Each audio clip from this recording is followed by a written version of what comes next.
वो अपना power maximise करना चाहती हैं, इतना ज्यादा पावरफुल बनना चाहती हैं कि पावर हायरार्की में वह टॉप पर पहुंच जा, उनसे बड़ा कोई पावरफुल कंट्री बचे ही ना। और बीच बीच में अपना भौकाल दिखाते रहती हैं, कहीं किसी देश पर हमला कर दिया, कहीं किसी देश पर, ताकि उनका भौकाल टाइट रहे कि अरे भाई बड़ा खतरनाक सा कंट्री है, राइट। तो अब यहाँ पर ये चीज को समझिएगा, कोल्ड वार खत्म हो चुका था। जॉन मीरशाइमर जो हैं ये 2000 ईस्वी के बाद ये चीजों को लिख रहे हैं, राइट। कोल्ड वार खत्म हो चुका था, कोल्ड वार समाप्त हो चुका था, दुनिया यूनिपोलर हो चुकी थी, अमेरिका सुपर पावर बचा था, सोल सुपर पावर था, अमेरिका को टक्कर देने वाला कोई पैदा नहीं हुआ था देश, मतलब कोई देश ऐसा नहीं था जो उसको टक्कर दे सके। ऐसा सिचुएशन था उस टाइम में। और उस टाइम में ऐसे सिचुएशन में क्या था, बहुत सारे इंस्टीट्यूशंस आ रहे थे एग्जिस्टेंस में। डब्ल्यूटीओ आया 1995 में, वर्ल्ड ट्रेड ऑर्गेनाइजेशन, और भी बहुत सारे ऑर्गेनाइजेशंस एग्जिस्टेंस में आए। और ऑर्गेनाइजेशंस एग्जिस्टेंस में आए और देशों के बीच में कॉपरेशन भी बढ़ा, क्योंकि ग्लोबलाइजेशन का दौर शुरू हो गया। ग्लोबलाइजेशन के दौर में लोगों के बीच में ट्रेड होने लगा। और ये सब बातें कौन करता था? लिबरलिज्म। लिबरलिज्म कहता था कि जब इंटरनेशनल इंस्टीट्यूशंस की स्थापना होगी तो एनार्की खत्म हो जाएगी, और एनार्की खत्म हो जाएगी ना, अगर कम हो जाएगी तो देश आपस में कॉपरेट करेंगे, आपस में ट्रेड करेंगे, राइट। और ऐसा ही दिखाई दे रहा था। तो इसका मतलब क्या? रियलिज्म समाप्त हो गया, रियलिज्म का कोई काम नहीं बचा। तो जॉन मेयरशाइमर को बुरा लगा होगा अंदर से, सोचे होंगे कि अरे हम रियलिस्ट हैं और मेरे थ्योरी को कोई महत्व ही नहीं दे रहा है कोल्ड वॉर के बाद। कह रहे हैं कि अब तो रियलिज्म का कोई काम नहीं है, अब तो पूरे विश्व में हम शांति का माहौल देख सकते हैं कोल्ड वॉर के बाद। देश आपस में कॉपरेट करते हुए दिखाई देते हैं, देश आपस में ट्रेड करते दिखाई देते हैं, कम्युनिकेट करते दिखाई देते हैं, और सब चंगा सी चल रहा होता है, राइट। जॉन मिरसाइमर कहते हैं कि बेटा ये स्थिति ज्यादा दिन तक नहीं टिकने वाली।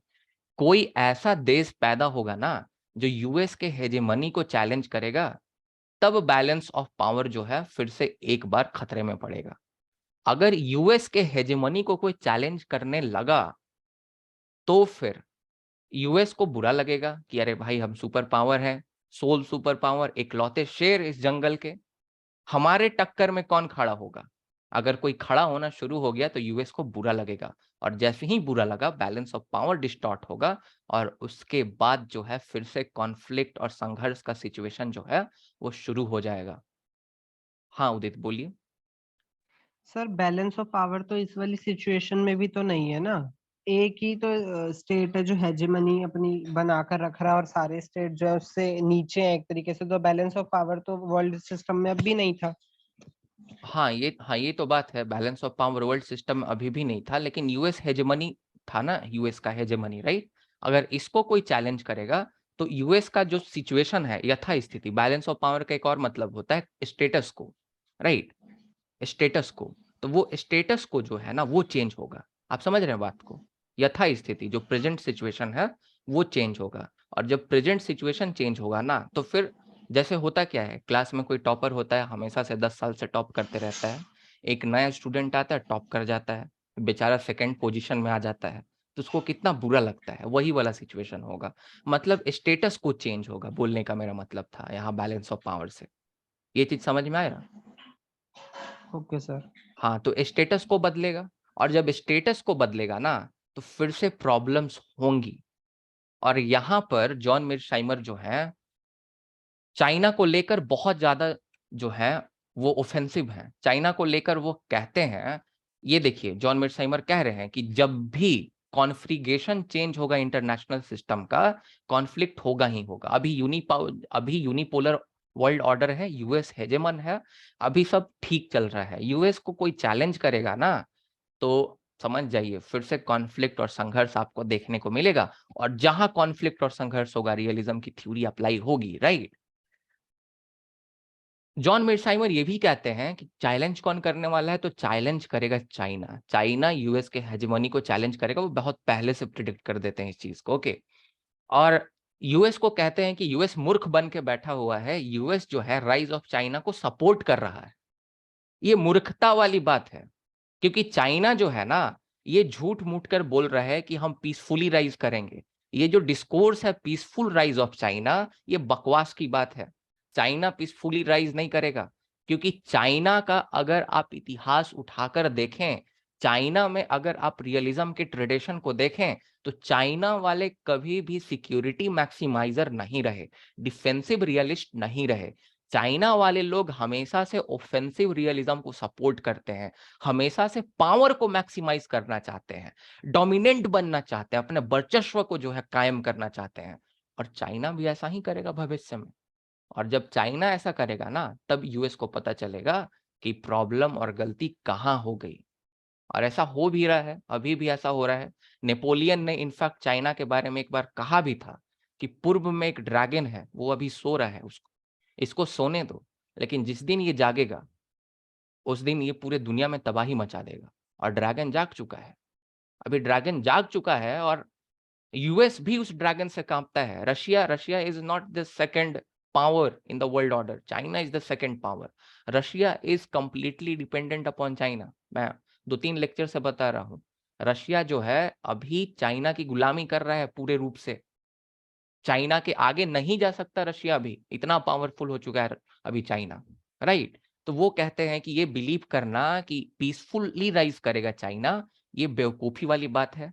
और चाइना का इतिहास रहा है कि वो हमेशा क्या करता है, डोमिनेट करता है देशों को, हमेशा जो है वो अपने पावर को मैक्सिमाइज करना चाहता है। और पावर को मैक्सिमाइज करेगा और वो डोमिनेंट बनना चाहेगा, right. They are the power maximiser, states power maximiser होते हैं, सिक्योरिटी मैक्सिमाइजर नहीं होते हैं।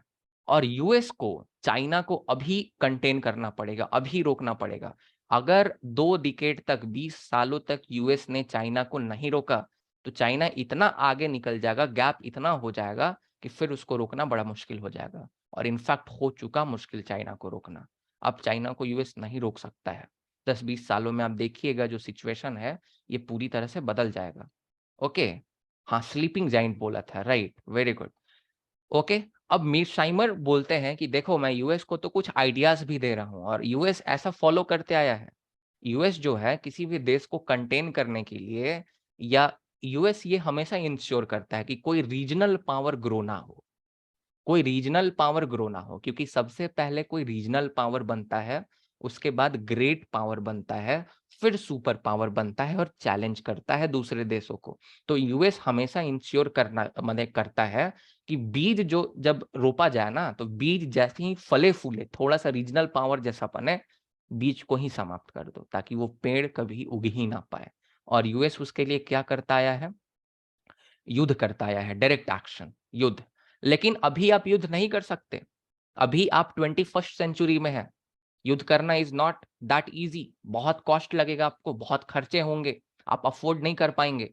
दूसरा क्या तरीका है, दूसरा तरीका ब्लैकमेल करो। जो लीडर है दूसरे देश का, उसको ब्लैकमेल करो, उसके बारे में कुछ जानकारी, उसके करप्शन की जानकारी, उसके एक्स्ट्रा मैरिटल अफेयर की जानकारी तुम निकाल के रख लो, और उसके बाद उसको ब्लैकमेल करना शुरू करो।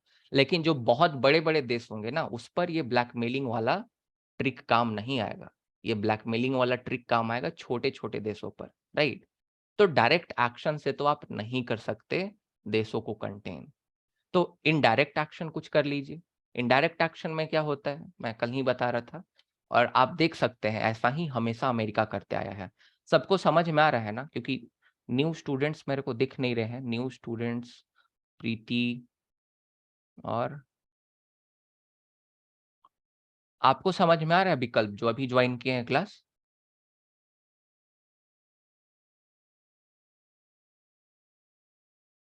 अच्छा, चलिए इसको कंटिन्यू करते हैं। बक पासिंग सबसे पहले, राइट? बक पासिंग क्या होता है? चलिए बहुत बेहतर। बक पासिंग क्या होता है कि अपनी जिम्मेवारी जो है ना, अपनी जिम्मेवारी दूसरे देशों को दे दो। तो अभी जो अमेरिका भारत का मित्र बन के बैठा है, इसका कारण ये है कि अमेरिका अपने लोड को बकपास करना चाहता है। अमेरिका चाहता है कि हम अपने जो कंधे का बोझ है उसको भारत को दे दें।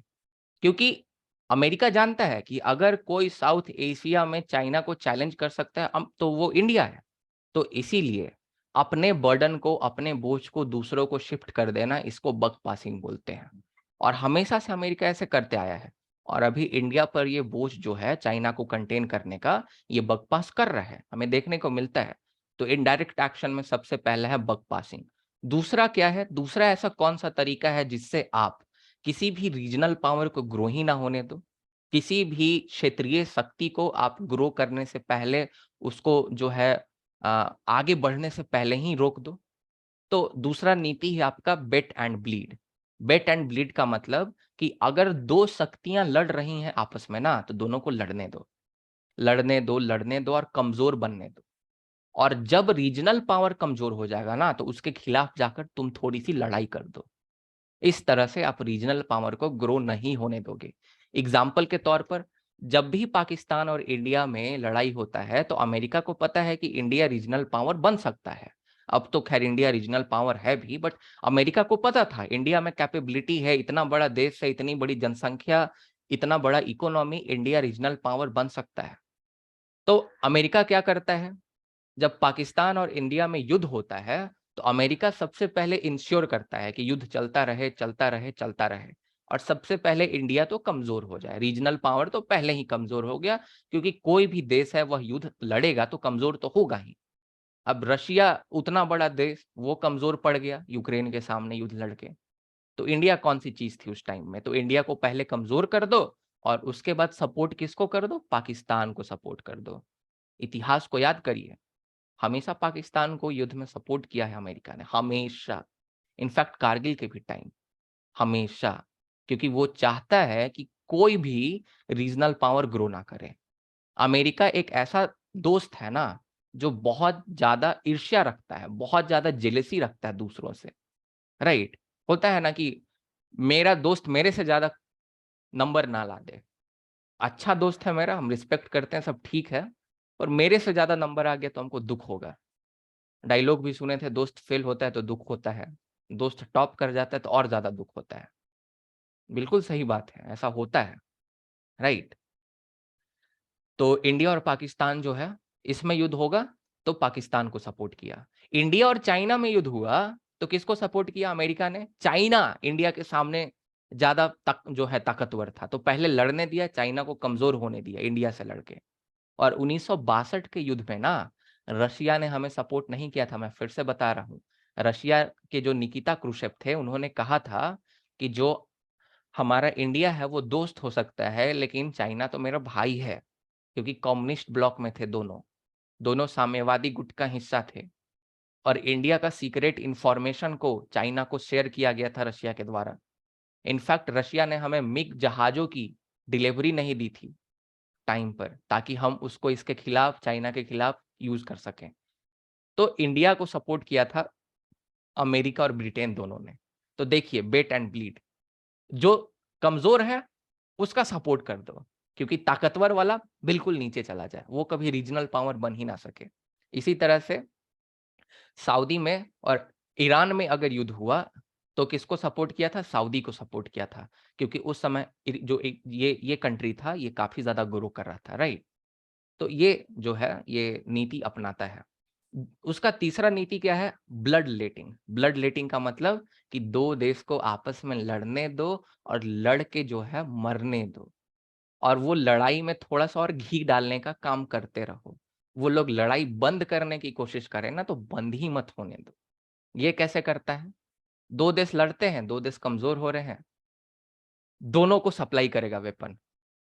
राइफल ले लो, बंदूक ले लो, जहाज ले लो, अपाची हेलीकॉप्टर ले लो, दोनों को बेचेगा। ले लो, ले लो, दोनों को बेचेगा। अगर दो देश के बीच में युद्ध हो रहा है, ए और बी को, ए को भी हथियार चाहिए आपको, हाँ हाँ, अमेरिका आपको हथियार देगा, ये लीजिए। आपको भी हथियार चाहिए, आप भी लीजिए। ना ना, आप लोग दोनों, हम दोनों के लिए न्यूट्रल हैं, हम किसी का सपोर्ट नहीं करते हैं। सपोर्ट नहीं करते हैं, दोनों लड़िए, दोनों लड़के हमको पैसा दीजिए हथियार खरीद खरीद के, राइट? और दोनों आपस में मर जाइए। और आप लोग कभी ताकतवर मत बन पाइए, राइट? कभी रीजनल पावर मत बन पाइए, और रीजनल पावर के बाद थोड़ा इतना मत ताकतवर बन जाइए कि हमको आंख दिखा पाइए, राइट? तो ये सब 3 टेक्निक हमेशा से अमेरिका यूज करते आया है। जॉन मीरसाइमर जो है, हाँ बिल्कुल सही बात है, जॉन मीरसाइमर जो है ये हमें बताते हैं। लेकिन कहीं ना कहीं अभी चूक गया अमेरिका, और चाइना अभी जो है वो आगे। हाँ बोलिए उदित, क्वेश्चन किसी सर को वैसे होगा आउट ऑफ तो पूछ सकते क्यूरियोसिटी हैं। पूछ रहा हूँ कि हाँ ये हाँ। थिंकर यूएस के ही है क्या? बिल्कुल यूएस के ही हैं और यूएस को बहुत क्रिटिसाइज करते हैं। अभी भी अगर आप जॉन मेर्शाइमर का हम एक वीडियो भेजेंगे, तो अभी फिर से ये चाइना वाले मैटर पे अगर आप लोग क्यूरियस हैं तो मैं कुछ बताना चाहता हूँ।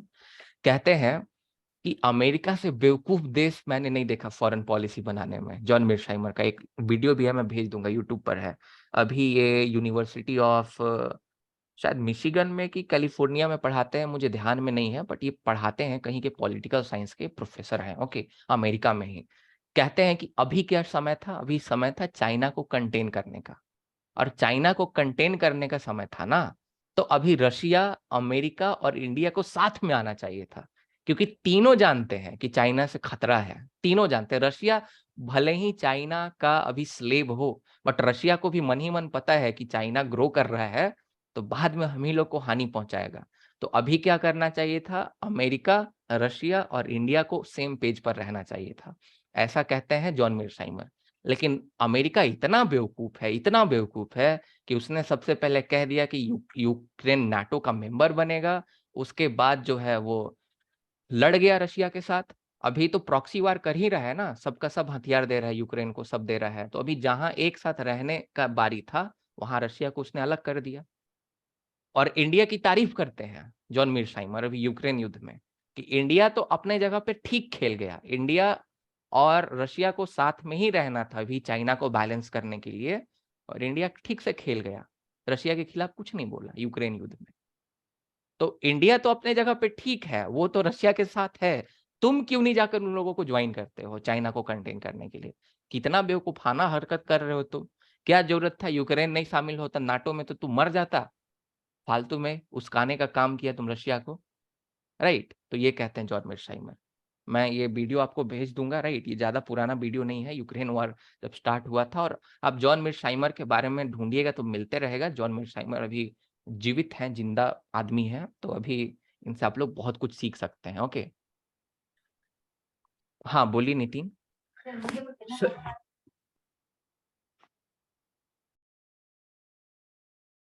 हाँ हाँ बोलिए बोलिए, हाँ बिल्कुल बिल्कुल ईशान। अच्छा हाँ बोलिए नितिन।